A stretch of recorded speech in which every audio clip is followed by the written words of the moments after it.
মানুষের জীবন বিপন্ন করে বারবার রাস্তা অবরোধ করা হচ্ছে কেন?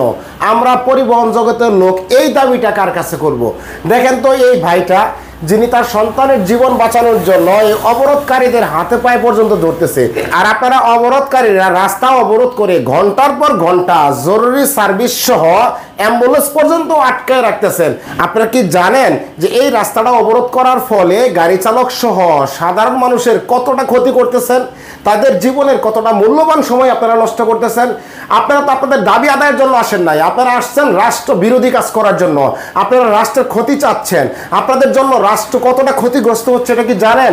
হ্যাঁ ভাই, আপনার দাবি থাকতে পারে, সেটা শিক্ষার্থী হোক, গার্মেন্টস কর্মী হোক, আপনার গার্মেন্টসের বেতন হচ্ছে না, শিক্ষার্থীদের অনেক দাবি থাকতে পারে। ভাই, আপনার যে দাবিটা আছে সেটা যদি লিগেলি হয়, তাহলে সেই দাবিটা আপনার ডিপার্টমেন্টের ঊর্ধ্বতম অফিসারের ভবন আছে, অফিস আছে, সেই অফিসগুলো ঘেরাও করেন।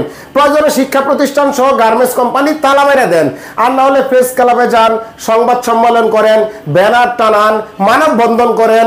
তবু ভাই প্লিজ, ভাই প্লিজ রাস্তা অবরোধ করেন না। অনেক মানুষের কষ্ট হয়, অনেক মানুষ দুর্ভোগে ভুগে যায় এই আপনার একটু অবরোধের কারণে। আপনি 2 ঘন্টার জন্য রাস্তা অবরোধ করছেন, সেই রাস্তাটা কিন্তু সারাদিনও জ্যাম ছাড়ে না।